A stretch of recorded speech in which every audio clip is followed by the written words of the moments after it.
third item is additions, deletions, amendments. We don't have any of those. I don't believe we have any open forum requests this evening. No, we don't. So we have delegations.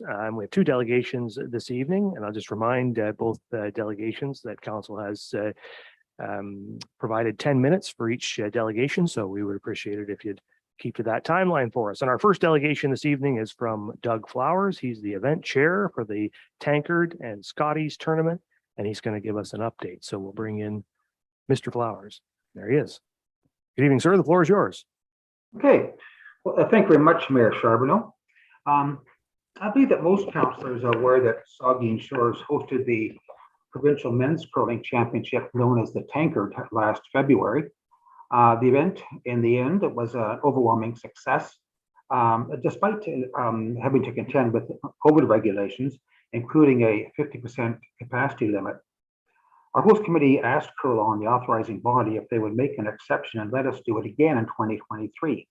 That is to stage a full-fledged event unencumbered by COVID and to bring to the community the scale event that we had originally imagined.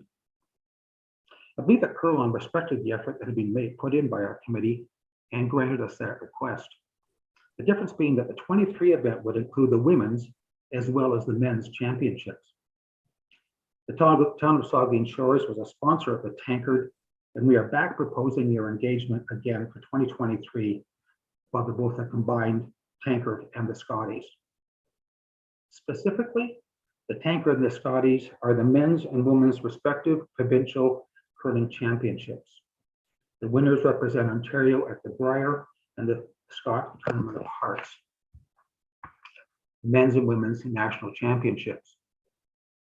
The Port Elgin Chrysler 2023 Ontario Tankard Scotties presented by Bruce Power will see a field comprised of the province's 12 top men's teams and 12 top women's teams compete over the course of a week from January 23rd to 29th, 2023.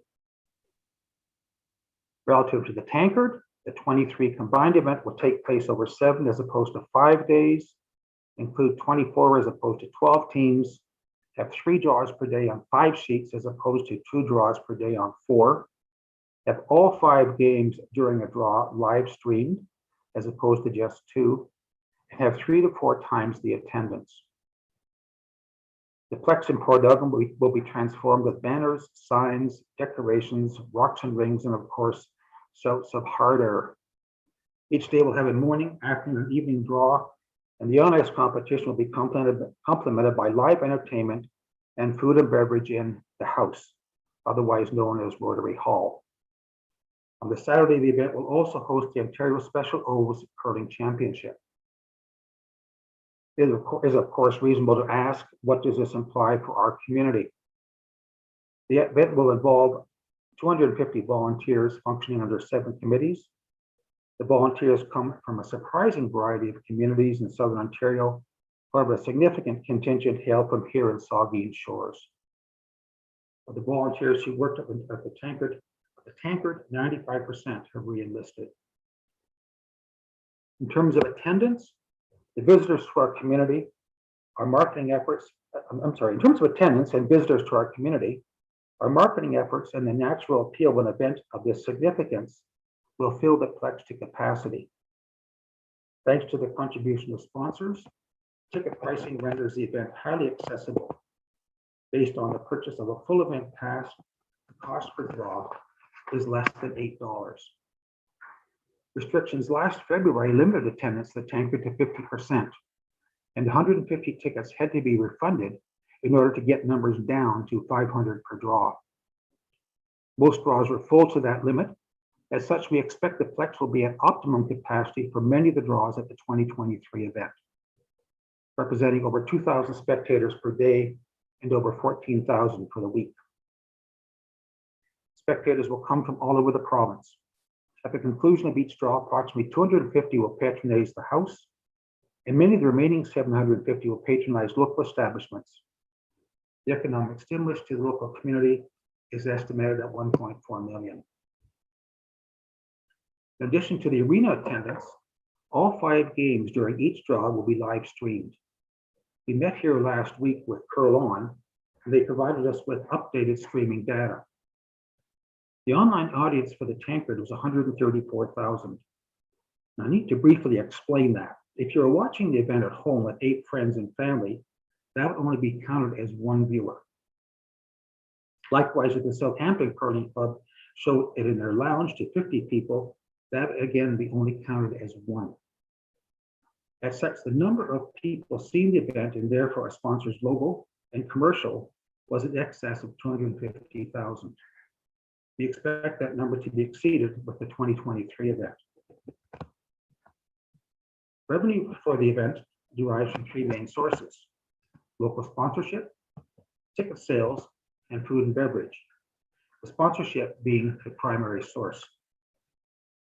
The host committee and hence the community retains 80% of the sponsor dollars it raises and 40% of overall ticket revenue. The balance goes to Curlon to help fund its ongoing operations. An innovative program was initiated by the Saugeen Shores Committee when a portion of our ticket revenue was shared by area curling clubs. Specifically, participating clubs receive 25% of the value of tickets they sell. We expect 15 clubs will participate in the program this year, engaging clubs throughout the county and beyond, and helping us to fill our arena. The food and beverage function will contract local restaurants and a local craft brewery to supply food and beverage during the event. Last year, we created a first ever tankard branded beer called Between the Sheets. It proved very popular and will again be available for the 23 tankard Scotties.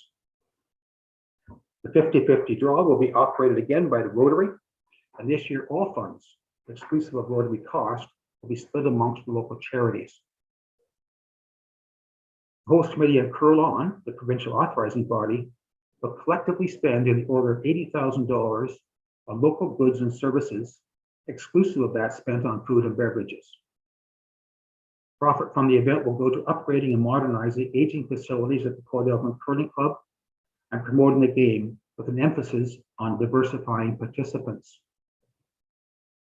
I always like to note in this regard that more so than any other sport, curling can be played by a diversity of ages and diversity of abilities. Our proposal is that Town of Saugeen Shores become a platinum sponsor. There are a variety of assets associated with the package, including the town logo in the ice, on the arena boards and banners, and 30-second commercials in the streaming broadcast.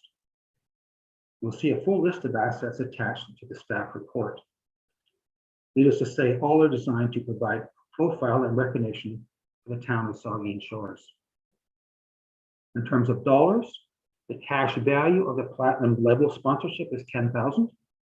The request that this be extended as a credit against the cost of the arena, or however your financial people determine that would be forwarded. The marketing value of this package is estimated by our media people at approximately double the cost. In wrapping up, I do want to state that our host committee approach to sponsorship, whether it be to a private business or to a public entity, is not to obtain a charitable donation, but to obtain an investment on which we will provide a return. In this case, our event will bring a significant market to Saugeen Shores and give all of us a chance to expose the town's delights and to entice those people back. I'd like to think the return will be a large multiple of the investment. I wish to thank you for this opportunity to present this proposal, and I am pleased to answer any of your questions. Okay, thank you, Doug. And we'll ask, are there questions or comments from members of the committee, the deputy mayor and then the vice deputy mayor? Thank you, Mr. Mayor, and through you, Doug, I just want to say congratulations on last year's event. Even though we were COVID restricted, it was a resounding success. I was able to catch one of the draws, and it was, I think, the semifinals on the Sunday morning. It was fantastic. So being able to have both the men's and women's draws occurring and the special bowl happening on Saturday, this is an event that the curling world will want to be taking part in. So whatever Saugeen Shores can do to help out, I'm sure we will. So I look forward to seeing this, and best of luck. Okay, thank you, the vice deputy mayor. Yeah, thank you, Mr. Mayor. And Doug, I just wanted to say thank you. And I just, you're back. I thought maybe doing 1 year would be enough, but I heard you speak at the closing ceremonies last year, and I know you thanked your committee members a lot and a lot of volunteers it takes. And I just want to tip my hat to you and all of the volunteers who made that event happen. It was just, I spent most of the weekend there and just incredible, just incredible. And thank you so much for bringing the event to the community last year and now this year. So I think it's just a wonderful thing for Saugeen Shores, and I certainly will be supporting a contribution to this event, no question. I think it's the economic spin-offs this event brings to Saugeen Shores is a big number, a very big number. So I just want to say thank you again, Doug, to you and all the volunteers for a job well done, and can't wait to see this year's event. So thanks. Thank you. Further questions or comments? Oops, sorry, Councilor Davinsky. Thank you, Mr. Mayor, and through you to Doug. And Doug, I may be a little ahead of myself on this, but you did mention the video that Saugeen Shores would get as a platinum sponsor, the 30-second video. Would this video be highlighting Saugeen Shores as a vacation land, a winter vacation land, and what have you? It may not even be your department. If it is, are we filming now, videoing, taping now with the summer that we're having up here? Yeah. Basically, the subject of that video is up to you folks. You basically provide us with whatever you wish, and it can be a 15-second ad or a 30-second ad, and it can highlight whichever attributes of the community you wish to highlight. Okay, and who does the taping? Actually, in the last year, probably about 2/3 of the actual commercials were provided to us. The companies, the sponsors already had them. I don't know if some of you saw one that was done by Allaire Homes.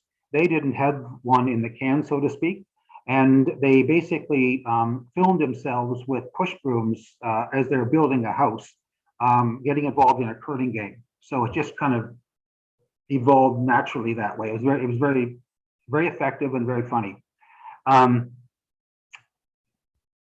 We have staff, people who do our social media, who would work with you on that. If you don't have people internally who could prepare and provide it to us. Okay, thank you, Mr. Mayor. A comment saying that we should take advantage of the great summer we're having and create something, our beaches, our playgrounds, and what have you, that we can play. Remember, this is going to be done in the dead of winter, so it might be a welcome respite. Who knows? Anyway, I think we should take advantage of the tourism aspect of this and the businesses as well. Thank you, Mr. Mayor. Yeah, thank you. And I know that our economic development staff is listening in this evening, and so they'll certainly pay attention to those comments, Councilor Davinsky, and take that away, and I'm sure put something together for us that is suitable. So thanks for those comments. Are there further comments from members? I don't see any. Well, thanks very much, Doug. As has already been said, I mean, it was a fantastic event last year. It's going to be an even better event in 2023 because the COVID restrictions hopefully won't be in place, and you'll be able to have the event that you originally hoped to have this year. So it's great that you're going to get to do it again. And thanks to you and all the volunteers, huge number of volunteers that make that event happen, and their efforts shouldn't be understated. I mean, it's really an incredible event for the community, put on by a bunch of people who care about the community, and so we thank you for it. And I certainly will support doing the platinum sponsorship myself, and I know members of council will as well. And I think what we'd suggest is that you work with our staff on how best to advance that. I know the CIO is here this evening listening in, and so they'll work with you, and we'll find a way to advance that sponsorship. So if there's nothing further, then thanks very much, Doug, and have a good evening. Thank you, Mayor. Thank you, Council. Okay, then. So we're on to the second delegation, and that's from Mark Havitz, the chair of the United Housing for All, and he's here with an update. We have Mr. Havitz.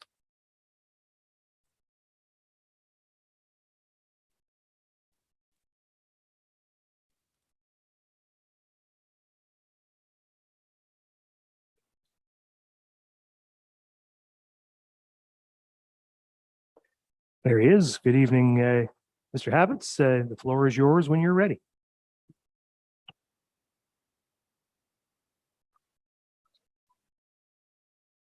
Sorry, I had a pop-up blocking my unmute button.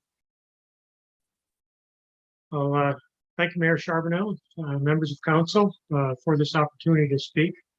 My name is Mark Havitz. My wife Sue and I live on Albert Street in Southampton, and I serve as chair of United Housing for All, which was organized to educate and advocate on issues related to attainable housing. Over the past 12 months, our team has come to appreciate this council's progressive, reasoned, and innovative approach to housing challenges facing our community.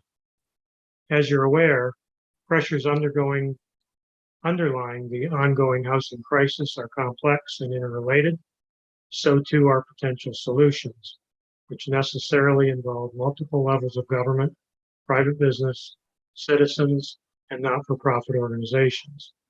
One of the most prominent not-for-profit organizations is Habitat for Humanity, which now serves over 7 million people annually on a worldwide basis. Locally, Habitat for Humanity Grey Bruce has steadily built capacity to the point that it is building 8 to 10 new homes, housing 30 to 50 people every year, and is poised to expand that capacity to 10 to 15 homes, housing 50 to 70 additional people annually. Many people have a general idea of Habitat's purpose, but surprisingly few possess detailed understanding of how its help up, not a handout, home ownership model works. Members of the United Housing for All team and guests spent an hour visiting the 7-home Saugeen First Nation Habitat build site in January, and 20 people were wowed by the brief presentations from a Saugeen First Nation council member, Habitat staff, and interactions with on-site volunteers during a walking tour of the 7 under construction homes. Topics ranged from, among others, funding models and principles, to homeowner affordability, to homeowner contributions, energy efficiency, family and youth educational programs, and to short and long-term resale values and principles. So United Housing for All, Habitat for Humanity, and Saugeen First Nation are excited to invite the Saugeen Shores Town Council and appropriate staff to join us at the Eagle Street build site for an hour on a day of your choice. We're suggesting during the week of August 22nd through 27th. Should you accept, I'll leave to you a list of days, times, and volunteer groups scheduled for that week, with the goal of choosing the best day and time to accommodate the majority of those who wish to attend. Seeing the synergistic relationship between Saugeen Ojibwe Nation and Habitat for Humanity in action in person is a powerful experience, which will give Saugeen Shores counselors and staff a sense of the immense potential within our community should surplus land and potential Habitat for Humanity partnerships be raised for discussion in the coming months. Thank you for your time. I'm happy to answer questions. Great. Thank you very much. Are there questions or comments from members? Councilor Grace.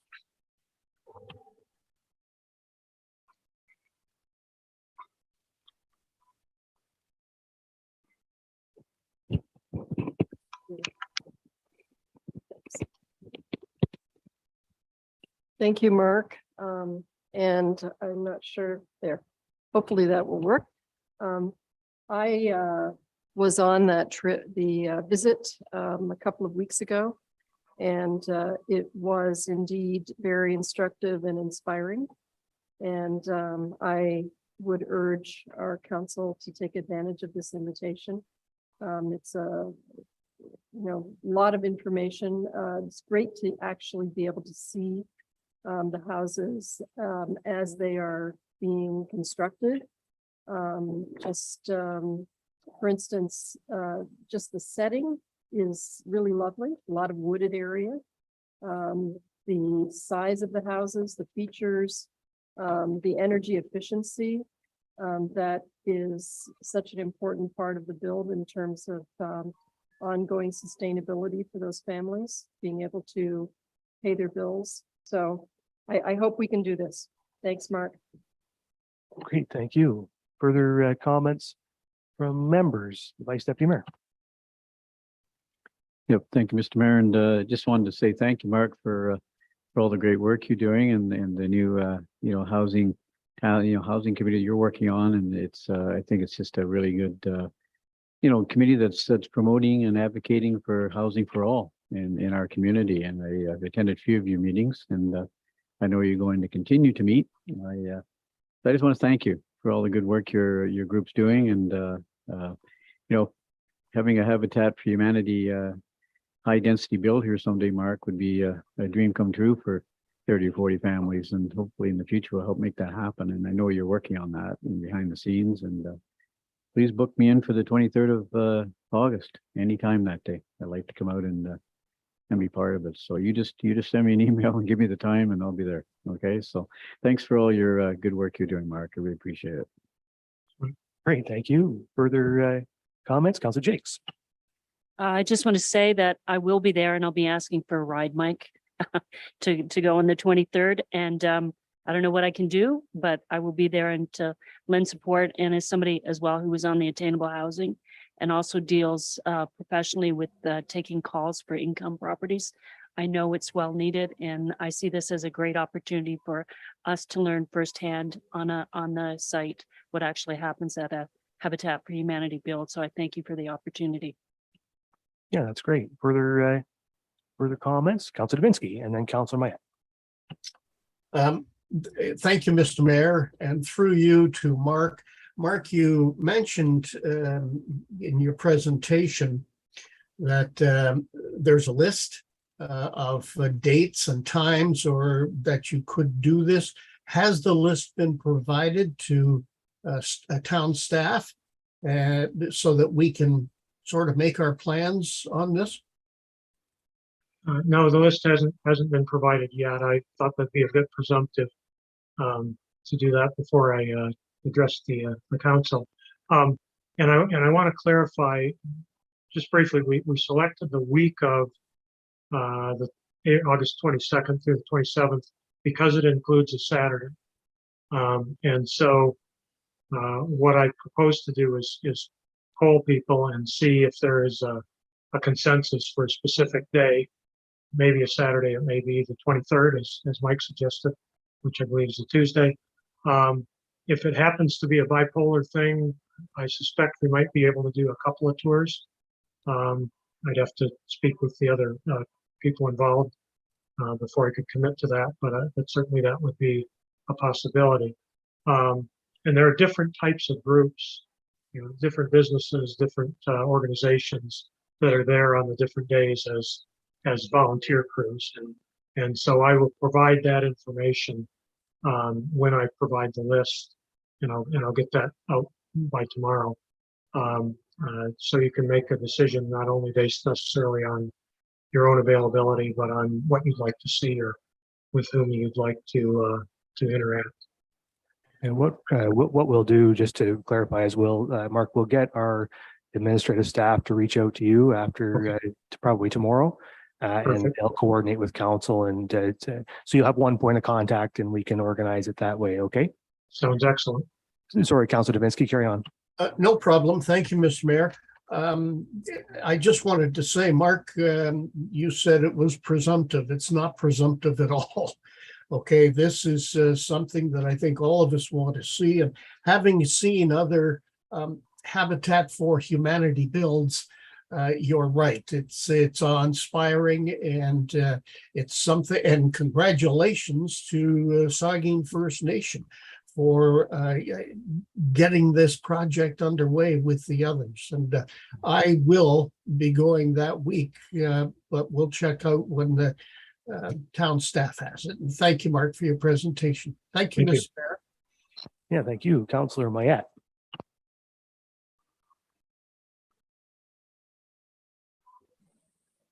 There we are.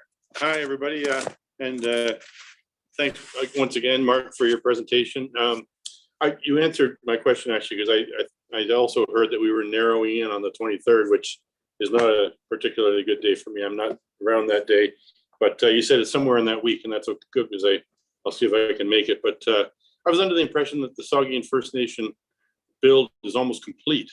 And is there really a whole lot to see there, or because I've participated several times, and it's a wonderful team building exercise when you get a group of people around, and they really make it fun to go out and do, build, and there's no skills necessary, which is a good thing for myself and some of the other participants I was with.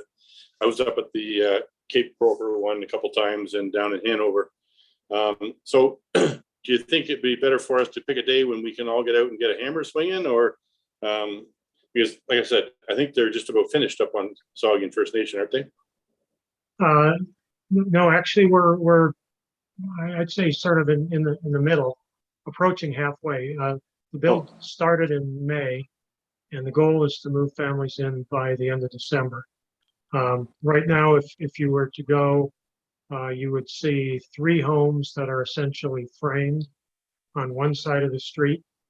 And you'd see 4 homes on the other side of the street that are about halfway framed. The subfloor is in on all of them. The basements are poured in all of them. Habitat rate puts the roof trusses on the subfloor, which is a much more volunteer-friendly practice than having volunteers up in the air.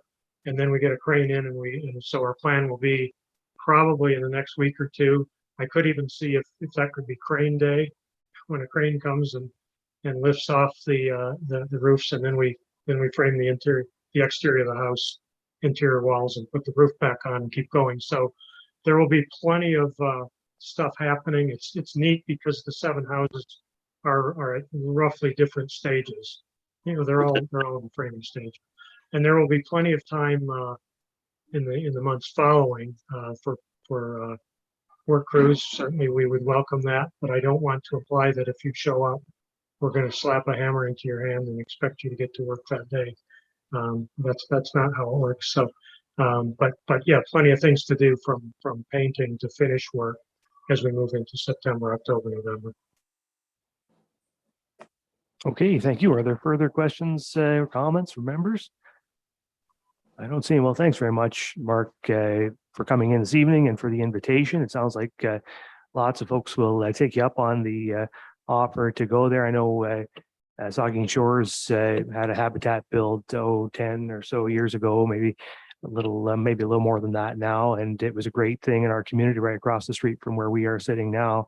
And it would be great to have another habitat build, and we have a report later on this evening talking about some surplus lands in the community that we're starting to talk about and looking to make available for really high quality housing projects to help the most vulnerable people in our community. And certainly Habitat is a great organization with a long history of doing just that. So I think we'd be very keen in continuing to meet with Habitat and see Habitat projects and talk to Habitat, and look forward to working with Habitat in the future to build great projects in our community. So thanks for coming in and talking to us about it. Thanks for your work on United Housing for All too. That's a great organization, and we much appreciate all of your efforts. So thank you. Thanks to everyone. Have a good evening.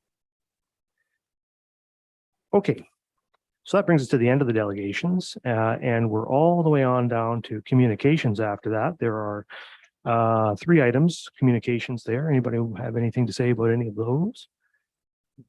Doesn't look like it.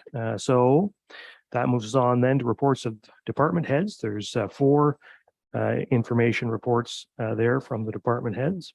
And the first one is an information report on interim engineering services. And I'm sorry, do you have the report on that? Oh, Mark, yeah, so the Director, Development Services.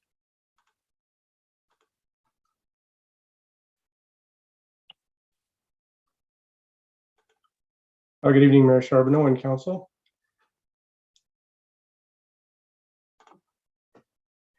Yes, this information report is about interim engineering services while the town embarks on filling the vacant manager of engineering services position. With typical timelines, the new manager would be anticipated to be in place in the fall. And until then, we have time-sensitive and important engineering work that needs to be done to address infrastructure requirements and some of the legislative development timelines. So the engineering firm of R.J. Burnside has been retained to address this need. In accordance with the exceptions provisions of the town's purchasing policy, this report is to advise council of this. And for more background, key engineering work that has been being done and will continue to need to be done includes lot grading and drainage plan review, planning engineering submission reviews and comments, Form 1 water main design and verifications, environmental certificate of approvals process, which is ongoing with the province, and on an as-needed basis, design services that may come up from time to time. The reason for the exception was that the immediate purchase of an engineering consultant was needed to ensure that the required minimum services are in place to guarantee continuity of the town's critical infrastructure and our development processes until that manager of engineering services position is filled. And that's the report remarks from myself, Mayor, and happy to take any questions if there's any further. Great. Thank you very much. Are there questions for the director? I don't see any, so thanks for that report, Mark. And that moves us on to our second information report, which is on the North Shore Park train update. And I think the Economic Development Officer has that. There she is. Thank you, Mr. Mayor, and through you. This report serves as an update to council on the work being done in order to bring a formal proposal forward for review regarding the Port Elgin and North Shore Railroad project. Based on the direction received by council at the May 8th meeting, we have continued discussions with Mr. Pearson and have solicited community comments as part of the overall North Shore Park community consultation.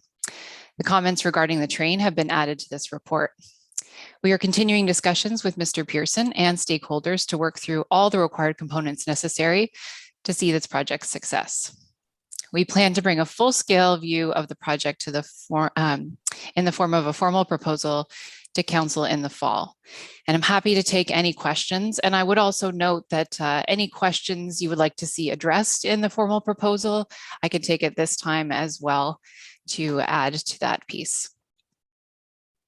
Okay, thank you. So we'll go to Councillor Mayette and then Councillor Grace. Thank you, Mr. Mayor, and through you.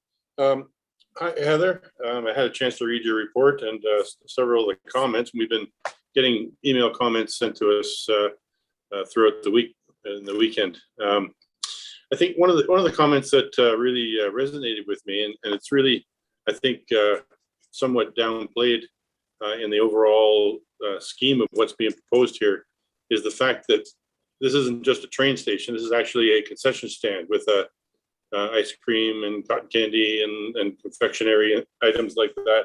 And and I think it should be kept at the forefront as you're developing this and as you're presenting this, that this is a really a store or a restaurant or a confectionery dispensary is the main business here, because the train, I think it's been admitted by the owner, Mr. Pearson, that the train itself is not a viable business on its own. It needs the confectionery ice cream stand with it, which it will change the dynamics of that North Shore Park. Certainly, I'm not sure that the public, the ones that at least voted or waged their opinions in favor, fully appreciated that it's going to be a hub for kids and ice cream and candy and that kind of stuff too, not just the train station. And as I reiterated before, I'm adamantly against using a steam-driven train in this day and age. It's just it's not very safe as far as I'm concerned. And as was pointed out in some of the comments, it's not environmentally friendly. We should be promoting green technology in conjunction with our Clean Energy Frontier mandates and our partnership with the NII and using a readily available electric train.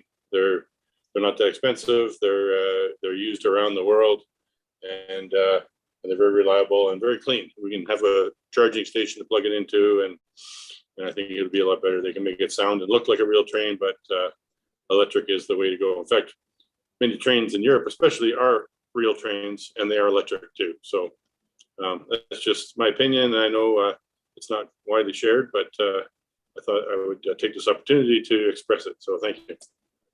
Yeah, thank you. Councillor Grace. Thank you, Mr. Mayor, and thank you, Heather, for the report.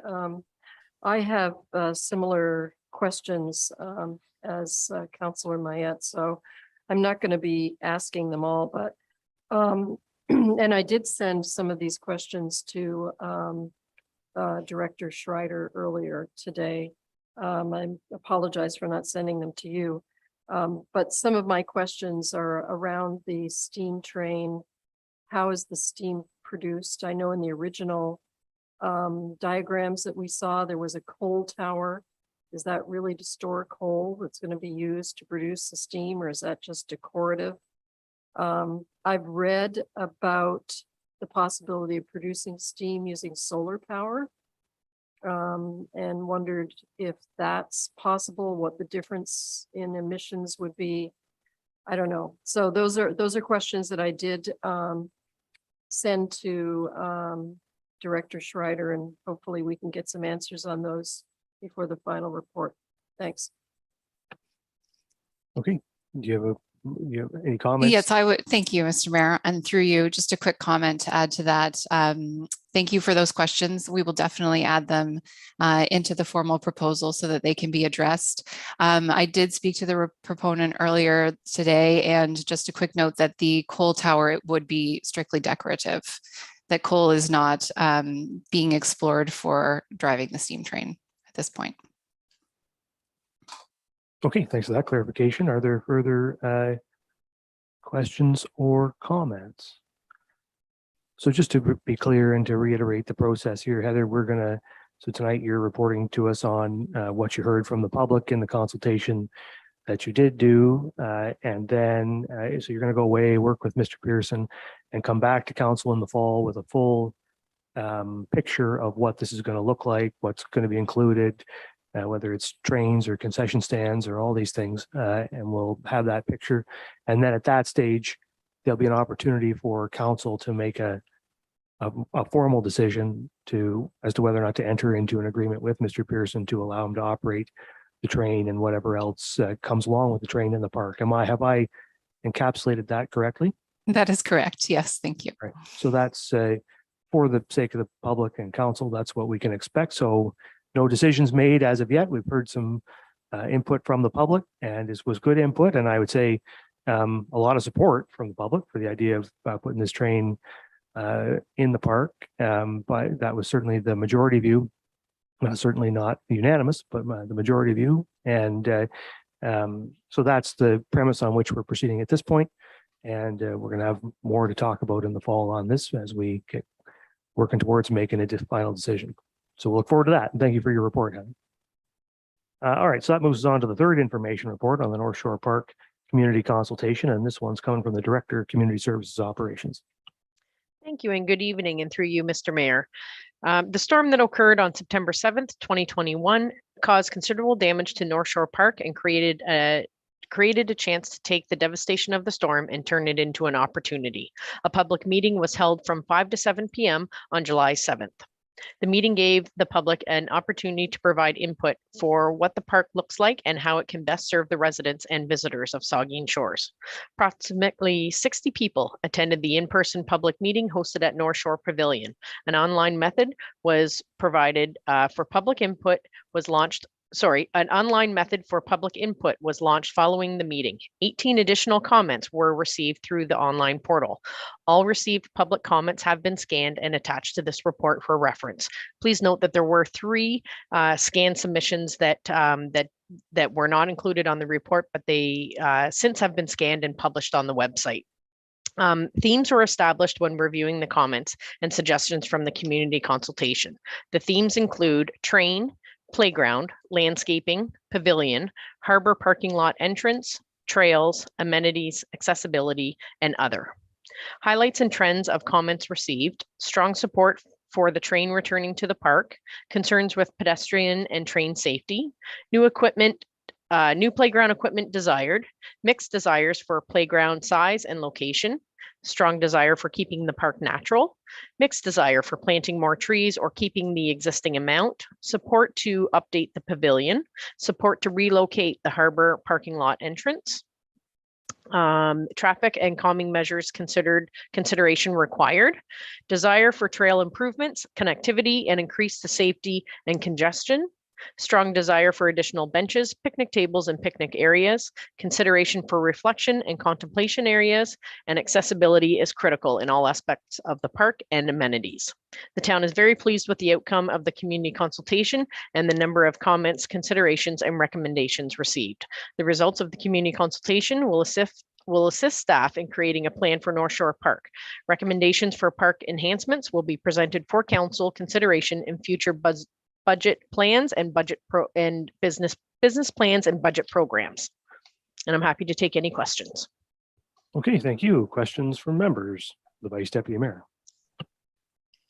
Yeah, thank you, Mr. Mayor. And I was wondering if the parks manager is on the call tonight too, but you may know the answer to this question anyways, but the North Shore Park trail, there's of course, a washroom facility in North Shore Park, and there were funds approved in the 2021 budget for path access to that washroom facility in North Shore Park. It's for scooters and walkers. It's very difficult to traverse across the terrain.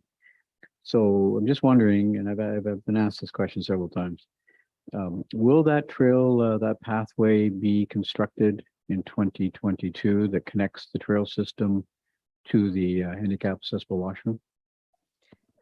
Thank you for the question. And no, Frank is not on the call tonight, but I believe that it is our intent to construct that trail in the park. I think that we're waiting for the outcome of the agreement and the train proposal as well to see if we could incorporate the two together. So now that we know that there's a little bit of a delay or a pause in the agreement for the train proposal, is we'll take that back and look to see if we complete that in the fall of 2022. That's perfect. Thank you. Yep. Okay, are there further comments? Councillor Grace.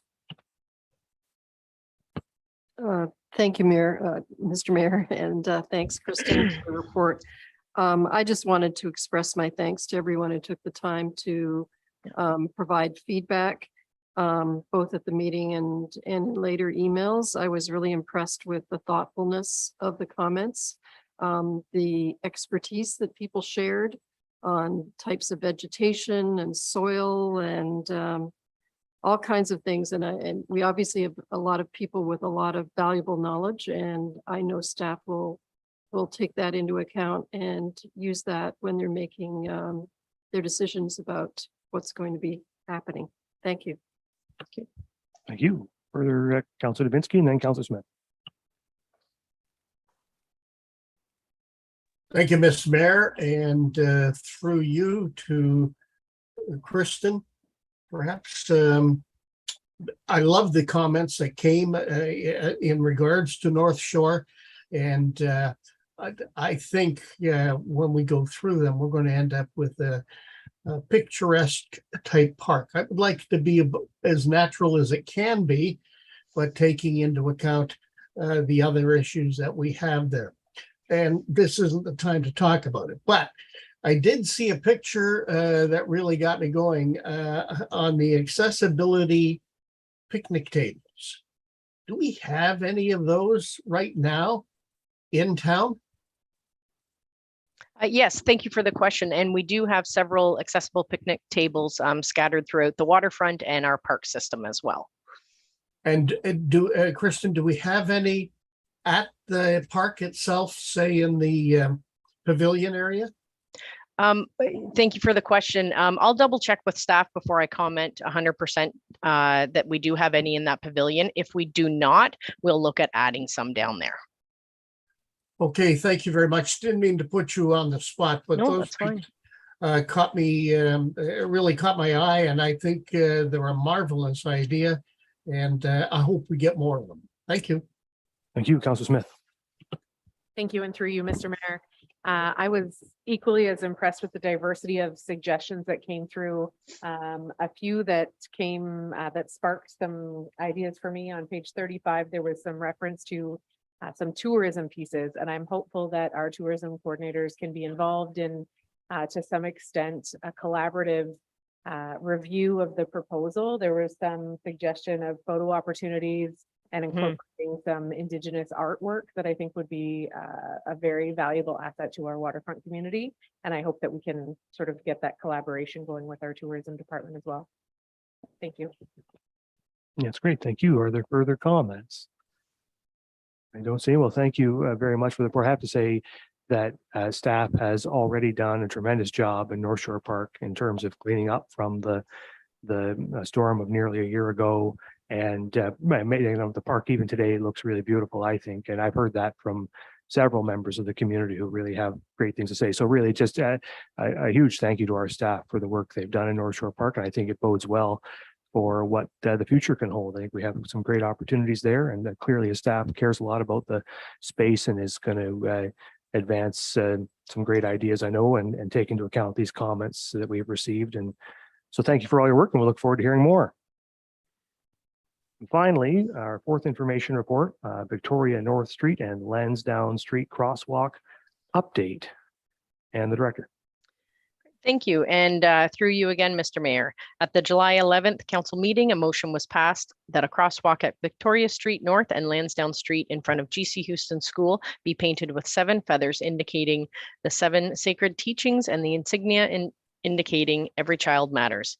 Since the motion was passed, an inquiry for a medicine wheel symbol to be located on the west of the crosswalk has been requested. Collaboration and consultation with GC Houston principal, town staff, Saugeen First Nation representatives, and the contractor is occurring to advance the installation of the crosswalk and the decals. There is a cost-sharing agreement between the town of Saugeen Shores and GC Houston for the completion of the project. Staff will be working with key stakeholders mentioned above in an attempt to achieve the desired installation date of September 30th for National Truth and Reconciliation Day. If the desired timeframe is not achievable, this project will be, and funding will be included in the 2023 business plan and budget. And just to note that approval was provided for the contractor to install the crosswalk. We believe that it will be able to be installed by September 30th, and we're just waiting for additional information and prices on the 2 symbols for either side. So I'm happy to take any questions that you may have. No, that's great to hear. Councilor Dubinsky. Thank you, Mr. Mayor, and thank you to Kristen Schreider, who has done terrific work with this and brought everyone together. I didn't even think it would go this fast when I presented the motion, but it's going quickly, and we'll have to see what happens. I have checked around, now not everywhere, but if we get the medicine wheel and the 7 sacred feathers and the Every Child Matters, we'll be leading the way. There's no place in Canada that has done that to the best of my knowledge. The places that do intersections are strictly doing the 7 sacred feathers, if you will, as a crosswalk. That's it, nothing else. And we could be on the map and set the tone for other communities on this if it goes through. So I just thought I'd mention that. It's Saugeen Shores leading the way. Thank you. Thank you. Further comments on this one? I don't see any. Well, just thanks again, Director Schreider, for your work on this one. I know it was a priority for council, and it seems like we're heading towards achieving that timeline, which is an aggressive timeline. And it should be noted in a very busy schedule that your department has in terms of capital projects. So your willingness and ability to achieve this in a tight timeline is much appreciated by council. So thank you. And that brings us to the end now of our committee of the whole agenda. So we'll do a round of statements by members. The Deputy Mayor. Nothing tonight, Mr. Mayor. Thank you, Vice Deputy Mayor. Mr. Mayor, I attended last Friday evening the Bruce County Playhouse comedy called Real Estate. And, I just really encourage people in the community to support our local theater. And we want to keep theater here alive and well in Saugeen Shores. We need to fill those seats. And, the volunteers that work so hard to bring theater to Saugeen Shores, Southampton Town Hall, is pretty incredible, the work they do, and really an enjoyable play. I think the members of the public really enjoy it. If you like comedy, that's the place to go. And I really encourage people to purchase their tickets. And thanks so much to the organizers of the Bruce County Playhouse. Great for Saugeen Shores. Great, thank you. Councillor Jakes. Thank you. I just want to say thank you to the Port Elgin BIA and all the participating businesses for the event on Saturday downtown. It was amazing. Lots of people out, and a special thank you to the staff because I know it wasn't easy with the heat and everything and the extra people, but it sure did look great to see the downtown so busy. So thank you very much. Thank you, Councillor Smith. Thank you. And just a reminder of the upcoming Jack Drury Memorial Dirt Bowl taking place this coming weekend on August 13th. This fundraiser for a great cause put on by a local fundraising initiative, and wishing them all the best. Thank you, Councillor Davinsky. Yes, I have one, and it has to do with the Lamont Sports Park. We are into the final stretch here, might say going from third base to home, and we're looking to raise $50,000. We're asking the public for its help on this. We're getting awfully close, and that place is going to be like one of the greatest parks in the province to play in and to just visit. So we would ask the public to help us out. Let's get that done. Let's have all the amenities there for the kids. And next spring, we'll be saying, play ball. Thank you, Councillor Grace. Thank you, Mr. Mayor. I've got a couple of items tonight. On July 27th, I joined Southampton Rotary members for a very informative walking tour. Basically, the purpose of the tour was for its members. I'm not a member, but I tagged along, and we walked around Ferry Lake and downtown, just looking at some of the projects and contributions of Southampton Rotary over the years. The hospital, Ferry Lake, the Southampton Town Hall, GC Houston, to name a few. So that was great, and always thanking our Rotary clubs throughout the town for everything they do for our community. Yesterday afternoon, I attended a magnificent classical concert at the Bruce County Museum, put on as part of a series of concerts called Music on the Bruce classical series. It was absolutely fantastic, with amazing players representing symphony orchestras from throughout North America. There's going to be another such concert this Wednesday at 7 p.m. at the Ferry Lake Pavilion, featuring one of those performers. It will be at the Southampton Arts Center if it rains, and the concerts are taking place over the next week throughout Bruce County. And you can get the schedule by looking at Music on the Bruce website. And another thing to point out that was mentioned to the audience yesterday at the museum is over the next couple of weeks, from August 10th to the 24th, at the Bruce County Museum, there's a series of Anishinaabe cultural demonstrations, elder stories, beading, drumming, creation stories, a medicine wheel teaching circle, and an Indigenous food presentation, and they're free to the public. It's in the middle of the afternoon, I think, on those days from like 11 to 1:30. I would encourage people to go out to that. And finally, every Friday night in Southampton, there is a featured music presentation sponsored by the Southampton BIA and its members, called Music on High. It's free. It's great just to see families and taking advantage of this and eating a lot of ice cream. And so that's from 6:30 to 8 p.m. in the middle of High Street in Southampton every Friday night for the rest of the summer. Thanks. Great, thank you. Councillor Carr. Thank you, Mr. Mayor. Nothing for me tonight. Thank you. Councillor Mayette. Thank you, Mr. Mayor.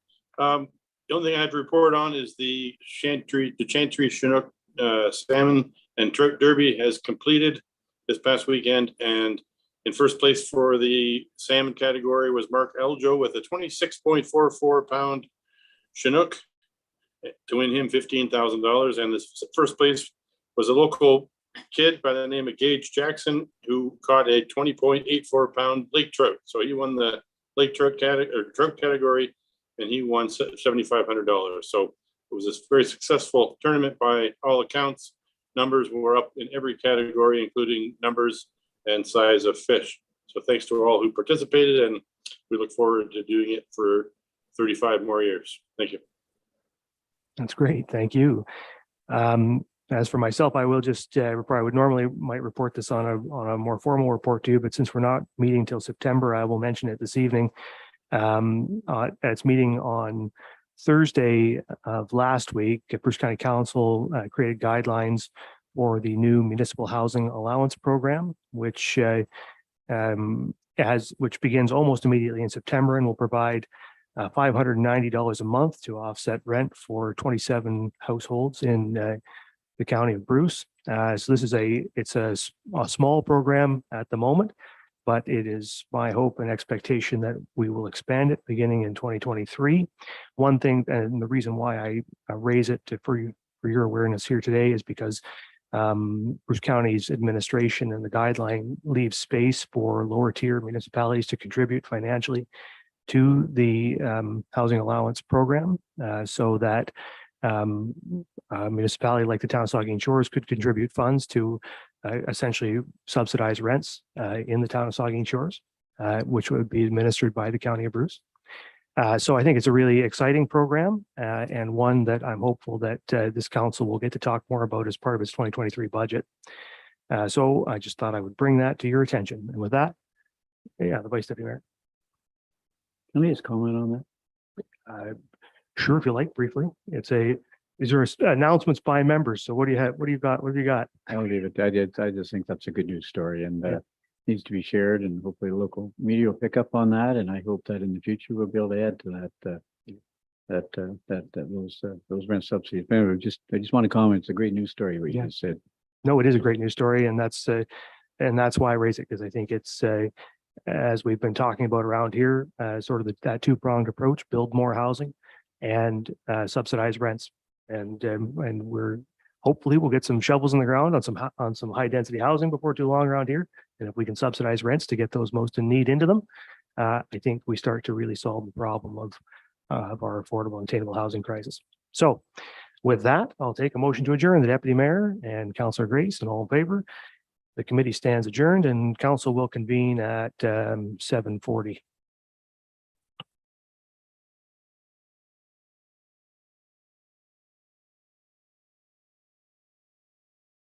Mayor Charbonneau? Mayor Charbonneau, we have everyone in attendance. It is 6:40 and we can begin the regular council meeting.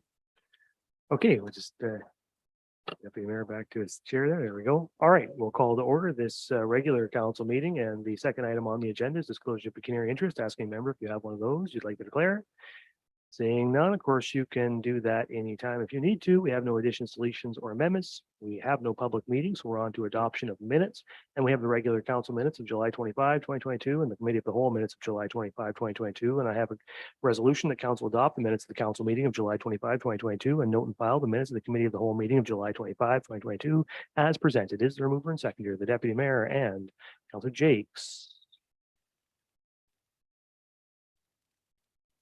Any questions or comments to those minutes? Seeing none, all in favor? That is carried. All right, now we're on to reports of the Committee of the Whole, and we have one report, which is an infrastructure and development report regarding the Madway-Osh sidewalk. And I have a resolution that council directs staff to proceed with the contract to install the sidewalk on the east side of Madway-Osh Street. Is the mover and seconder for the resolution? Moved by Carr, seconded by the Vice Deputy Mayor. Any questions or comments to the resolution? Seeing none, all in favor? And opposed? That is carried. All right, that moves us on to report of municipal officers and committees. And we do have a few reports there. And the first one is a staff report on the SPCA Municipal Leadership Strategic Assessment. And there is a resolution that council directs staff to submit the final comments to the Saugeen Valley Conservation Authority survey on behalf of the town of Saugeen Shores as outlined in the report. Is there a mover and seconder? Moved by the deputy mayor, seconded by Councillor Mayette. Are there any questions or comments to the resolution? I don't see any. I'll just say thank you to staff for preparing these comments. I think it's a good way for us to comment on this rather than do it individually, submit some formal comments as a municipality to the SPCA. And so I do appreciate your turning this around relatively quickly and giving us the opportunity to do that. So there's nothing further, then all in favor. That is carried. All right, now we are on to a staff report on surplus town lands for attainable housing, and there is a resolution that council authorized town staff to prepare the necessary documents on identified properties for consideration through the sale of surplus lands bylaw, and the $50,000 from the sale of surplus lands reserve fund be used as required for the identified properties. Is the mover and seconder for that resolution? Moved by the vice deputy mayor, seconded by Councillor Davinsky. Questions or comments to this, Vice Deputy Mayor? Yeah, thank you, Mr. Mayor, and thank you, Jay, for your great work on this. And this is a little ways of time coming, but staff are extremely busy, and it's nice to see this on the agenda tonight. The surplus lands. So we have a fair number of surplus lands in Saugeen Shores, and this council has talked about it, and hopefully we'll talk about it in the very near future again. About a Habitat for Humanity build here in the town of Saugeen Shores. And wouldn't it be great to help 30 or 40 families out in a high density build? And this is a start. And, there's one property in there in particular, the Blue Water property, I think is a great option. And it's something that this council hopefully will be, talking about further, Mr. Mayor, in the very near future. And so these funds are important to allocate to staff to move forward with taking further look at these properties, and I look forward to the next report coming, in a month or 2 or 3 or 4 with what other lands are available in Saugeen Shores for, for housing. And we heard a report earlier about Habitat for Humanity build, and it's been 8 or 10 years since we've had the last build here. And Mr. Mayor, it would be great to see some help for those people less fortunate in our community that need that $300,000 home, not that $800,000 home. So, Jay, thanks for bringing this forward. This is a good report, and we really do need to make good use of our property here in the town of Saugeen Shores. So, thank you. Great, thank you. Are there further comments? Councillor Mayette and then Councillor Davinsky. Thank you, Mr. Mayor. I read the report, and from what I can ascertain by reading it, when I did read it, I was a little bit confused, which in and of itself isn't that uncommon, but it looks like we've identified 4 properties in this report which have potential to be developed. And as the Vice Deputy Mayor alluded to, each of these could be considered for a Habitat for Humanity build. But are we going through this exercise of identifying potential properties for sale in order to raise money, and then use that money for initiatives along the housing line? Because there is another couple of pieces of property that were identified, that individuals in our community came forward and identified as interested in buying, which are unopened road allowances between, say, the 4th concession and the town line.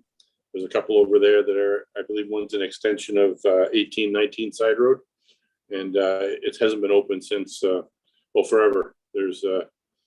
It's closed, and the people that own the adjoining land would like to be able to expand their agricultural footprint on those properties. And I know I directed those 2 individuals to speak to Linda White, the former clerk, and in fact, just recently, one of them called me again and said they hadn't heard back. So I could give more details to Jay if he wants to, or if he's not aware of those properties. But there we have a situation where you have a property which isn't being used and likely won't be used by the town, and you have interested purchasers ready to step up to the plate. So, Jay, maybe you could just comment on the purpose of the exercise. Is it to raise funds, or is it to identify potential properties for developments such as what was alluded to, Habitat? Well, it could be both. I don't want to be evasive, but I really, at this stage, we're not, that's why we're not asking for the formal declaration of these being surplus. We still have further investigation.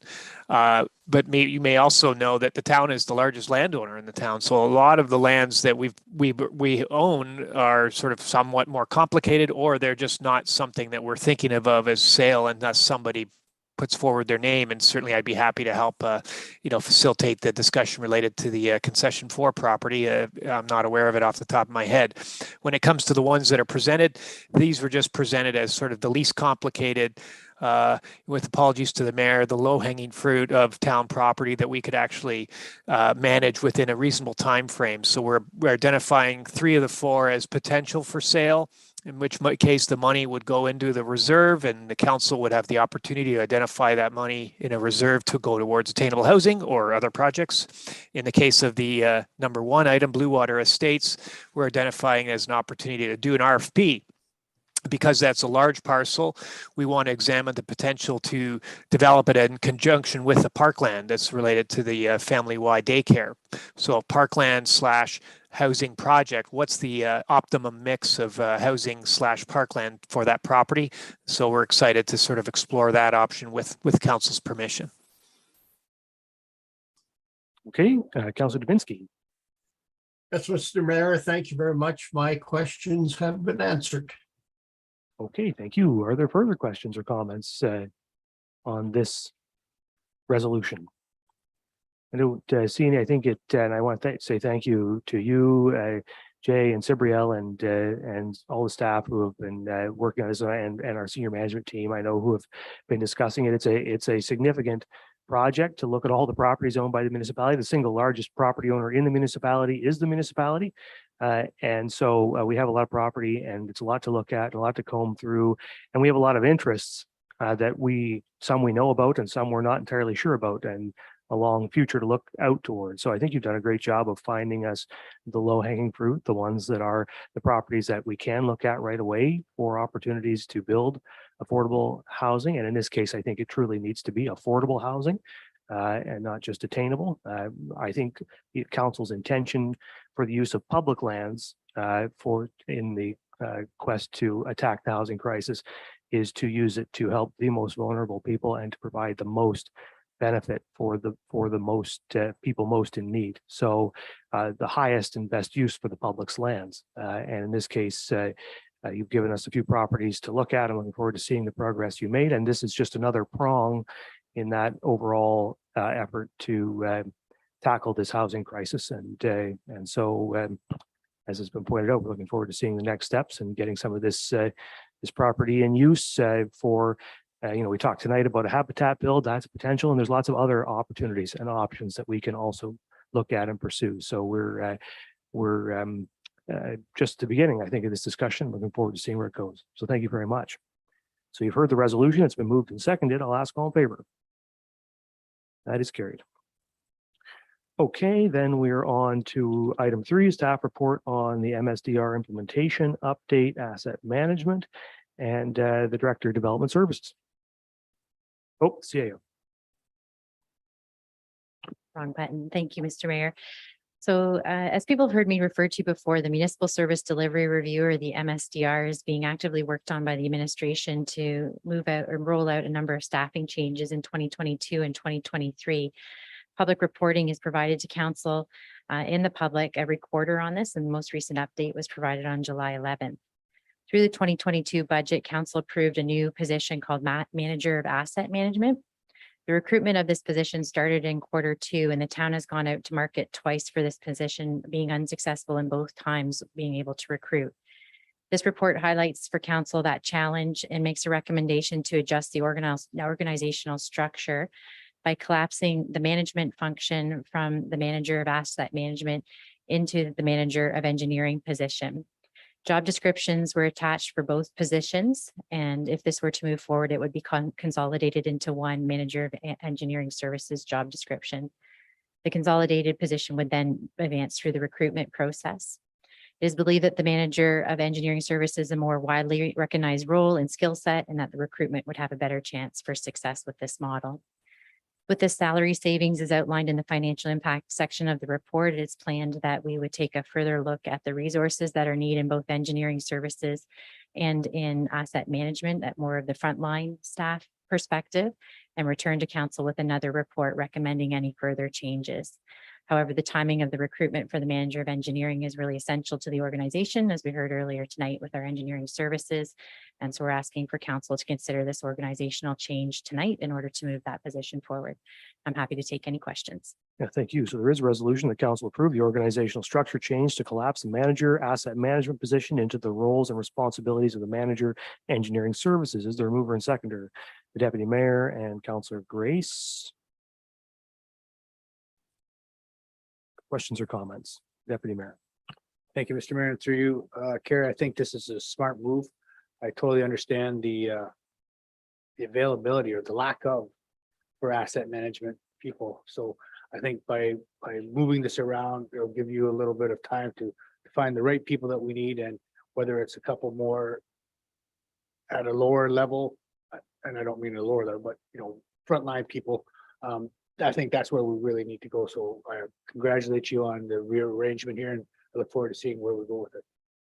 Thank you. I think I saw Councilor Mayette. Yes, thank you, Mr. Mayor. Very similar to the deputy mayor. I want to say that I support this initiative, and I'm glad to see that that our CAO has taken the initiative to combine two managerial jobs and then give serious consideration to support the frontline staff, who I know in some instances are struggling. So I will support this initiative. And thanks, Kara. Thank you, Councilor Davinsky. Yes, we tried twice to recruit this position through you, Mr. Mayor, I'm sorry, to our CAO. Did we not have applicants, or did we have applicants that we felt were not qualified? I'm mindful that we delve a little bit into personnel questions and around that, Councillor Davinsky, but I thank you for the question. I think we struggled on applicants, and we did have some that moved through to the recruitment process, but we were unsuccessful in signing contracts to move forward. And Mr. Mayor, now we're combining the two. I'm assuming that's a permanent change. And we've talked about staff being overworked and overburdened with everything they have to do. You're obviously comfortable that this won't happen in this particular case, CAO? Thank you for the question. As I noted in the presentation, we believe that the manager of engineering services is a bit more widely known position, and that by collapsing that management function, we really free up ourselves to then focus on, as others have said, that frontline service related to specifically asset management and engineering, those teams, and helping them out. And I think we will be more successful in that recruitment. Frontline service, I'm all for that. Thank you very much, Mr. Mayor. Sure, thank you. Are there further comments? As we face recruitment challenges, and recruitment challenges, I think, are going to be a story du jour for quite a while to come. I think it behooves us to be flexible on our organization and flexible on what we've approved through the MSDR. So I think it's I think that's we're taking the right steps, and we'll have to continue to be flexible going forward, because I'm sure this won't be the last recruitment challenge we will face, and not the last time we'll need to be creative with the organizational structure. So you've heard the resolution, and it's been moved and seconded. All in favor? That is carried. All right, and that takes us, so that's the end of that section. We're on now to bylaws, and there is one bylaw. The resolution is that bylaw 70, 2022, being a bylaw to amend bylaw 103, 2008, to regulate and or control traffic in the town of Saugeen Shores, is hereby read a first, second, and third time and finally passed and sealed this 8th day of August, 2022. Is there a mover and seconder? Moved by Jakes, seconded by Grace. Questions or comments to the bylaw? Councillor Mayette. Thank you, Mr. Mayor. Just to be clear, we're talking about the traffic bylaw, right?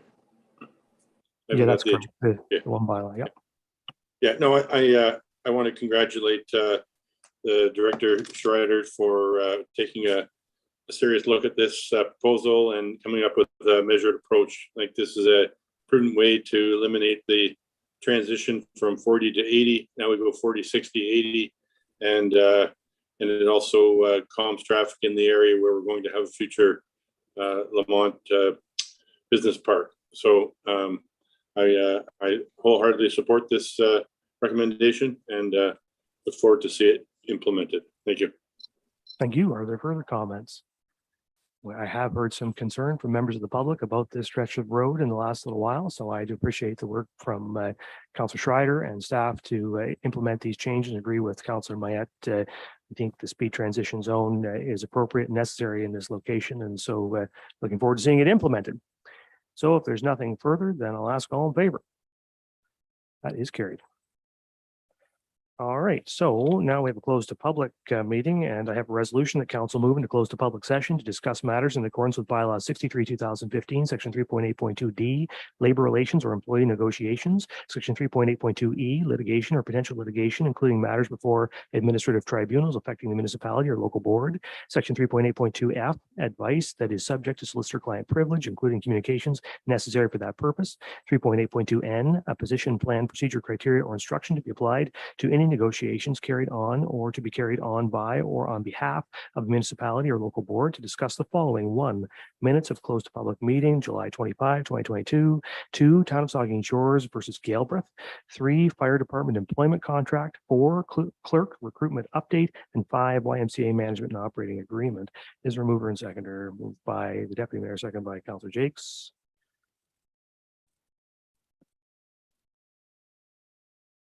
All in favor? That is carried. We will proceed into closed, and that moves us to a different link, correct? All right.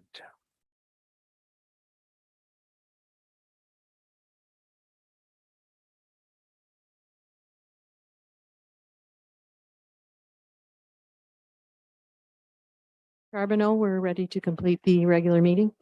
Okay, thank you. So we're going to arise now from closed session, and I will report that council passed the minutes of July 25th, 2022, the closed minutes, I should say.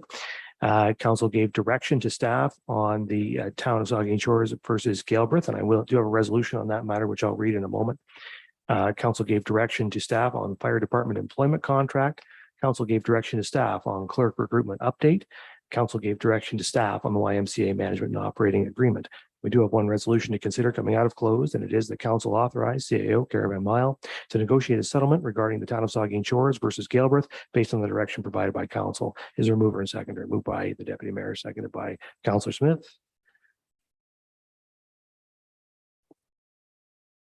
All in favor? That is carried. Okay, so now we're on to we're on to the procedural or the confirmatory bylaw. I have a resolution that bylaw 71, 2022, being a bylaw to confirm the proceedings of the council of the Town of Saugeen Shores, is hereby read a first, second, and third time, and finally passed and sealed this 8th day of August, 2022. Is there a mover and seconder? Moved by Gray, seconded by Smith. All in favor? That is carried. And finally, I have a resolution that this regular council meeting of August 8th, 2022 hereby adjourns at 9:46 p.m. Mover and seconder, Smith, Carr. All in favor?